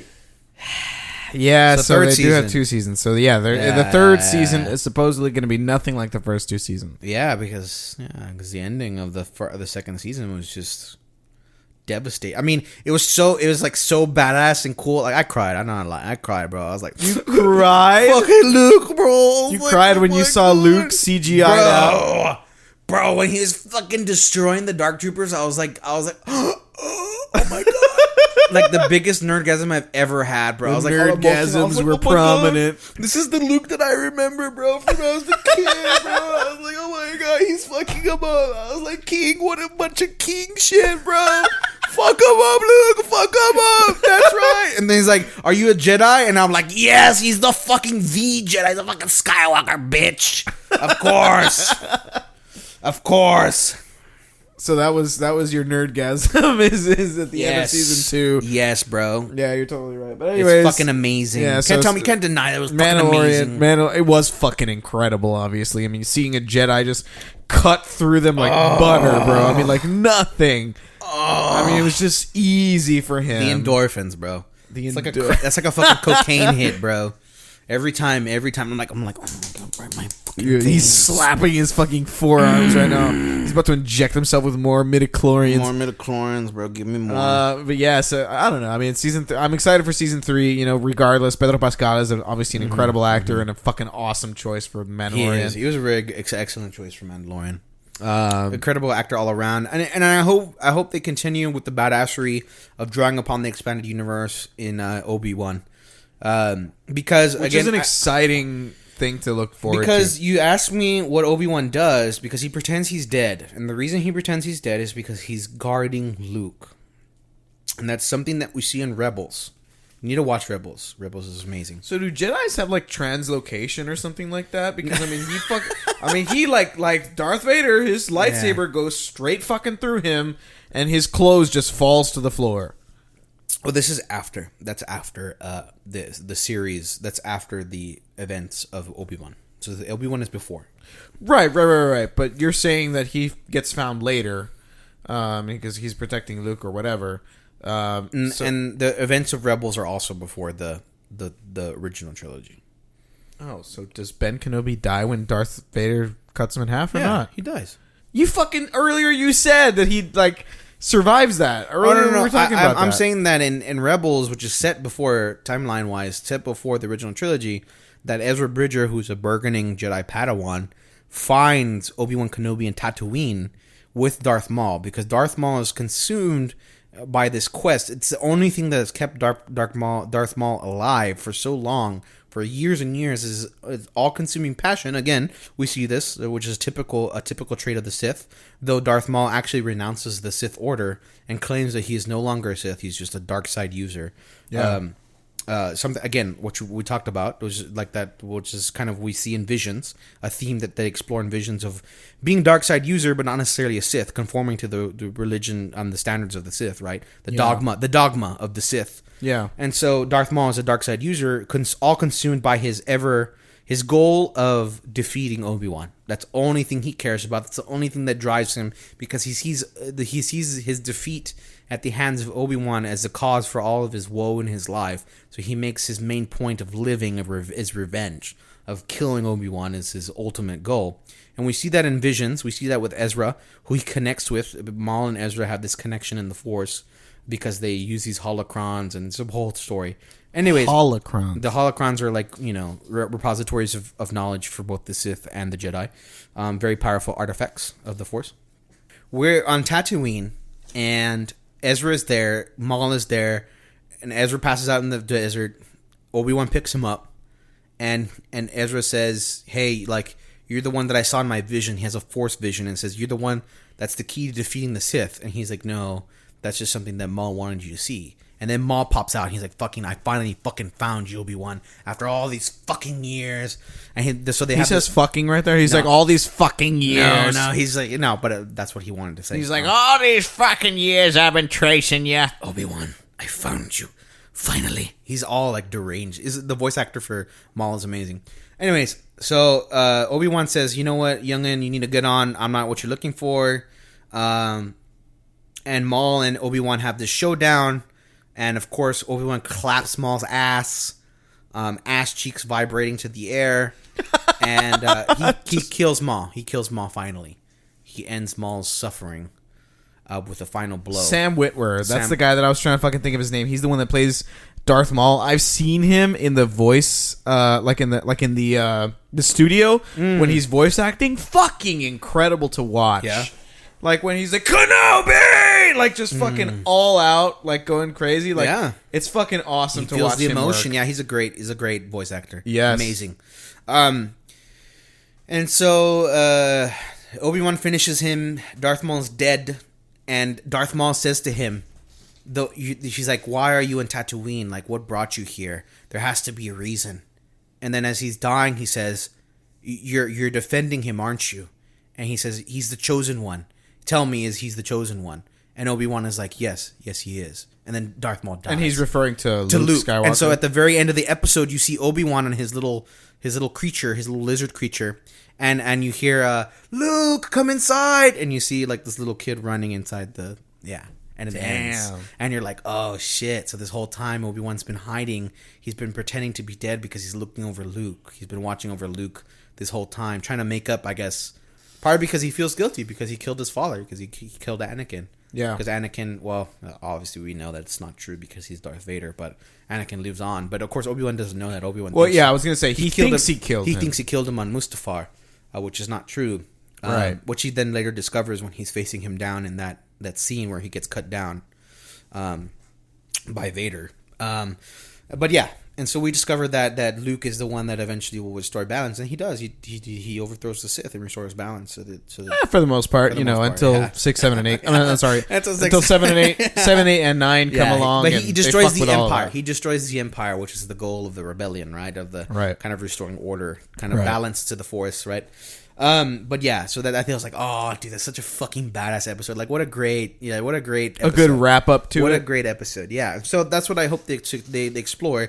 I hope they explore in Obi-Wan in this new series. They explore of kind of like how he faked his death and then ended up, watching over Luke and Tatooine. Yeah. And I hope that they explore that kind of journey that he has getting there to being from Obi-Wan to being Ben, to being the mentor, the old man. What a loaded question I asked master. unknowingly. Yeah. So, anyways, man, I think that's about it. We're gonna wrap it up here. I'm hungry. I think I'm gonna go back home and eat some food, some nuggies. Some fucking food sounds great right now. Bro. So yeah, I don't know. Like I said, we're getting closer to home every single episode. I don't know where the fuck we're gonna go next time. I don't know. We're gonna have a homebrewed beer next time. That's close. That's the closest to home we can get. True. I made it in my own backyard, brother. Exactly. I made it right here. kind of a so Freetail beer, like I said, Shout out to what them. a fucking awesome beer. It was very enjoyable. Bat out of Hell's. I was never a craft brewing guy until all of a sudden I was, and holy shit, what an introduction! And Freetail is obviously one of the more prominent ones here in San Antonio.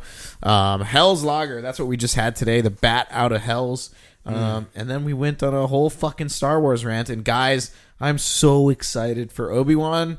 Visions is a pretty good show so far. Obviously, I'm excited to dive further into that. Yeah, there's definitely certain episodes that are better than others. There's there's an episode where like a droid becomes a Jedi, and I was like, how does he that can work? manipulate the midichlorians? And they don't. He's like one of those where he's like General Grievous, where he's a robot and like. I keep saying manipulate the midichlorians. It's manipulate the Force because he has a higher midichlorian. I think the best episode count. is episode 5. I think you'll animation wise. It's very like accustomed what you would see to normal anime, like mainstream anime, and that's really popular in Japan. And the story is the best, and you're like, oh shit, I gotta make a whole series out of this one. So you heard it here first. Episode 5 of Visions. Go check it out. Best one. So like I said, guys, make sure you guys go check out Freetail. Great fucking beer. Go watch Star Wars. Go watch Star Wars. If you haven't watched Star Wars, go watch it. Go fucking catch up on your Star Wars lore. It's a journey. Like, you got to watch it with somebody. Like, if you're new to Star Wars, watch it with somebody who has watched it before. It's easier than having to read a book. It is. They're just very long. They're long movies. I'll give it that. So it's a little bit of like, if you get bored with that type of shit, then I can understand. But watch with somebody that is already a fan, and they like love seeing you react to like all the plot twists in Star Wars. So yeah. So anyways, Visions is excellent. The animated series are excellent, and of course, I think in terms of best kind of series to come out recently for Star Wars in the past decade, unfortunately, I do not agree that it's a sequel trilogy. I think story-wise and just cinematically, is a Mandalorian. Go watch Mandalorian. It's amazing. If you're not a Star Wars fan, it's a space western. #not sponsored. #not sponsored. Disney, please. I love you. I'll tell you I love you as many times as it takes. I'll tell you as much as you want. So shout out to Freetail.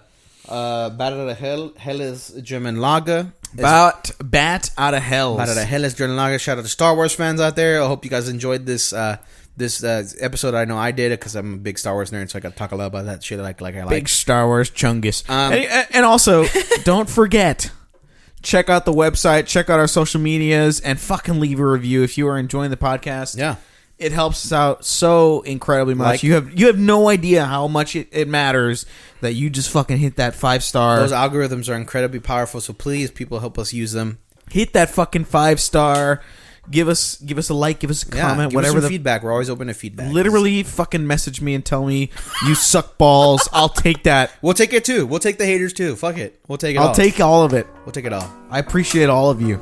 All right, guys. My name is Goya Lopez. I'm Manny Lara. And this has been Nerds with Slurred Words, baby. Ooh, ambrosia. Ever the ambrosia. Ambrosia. Spicy. Spicy. Well, you guys have a good night.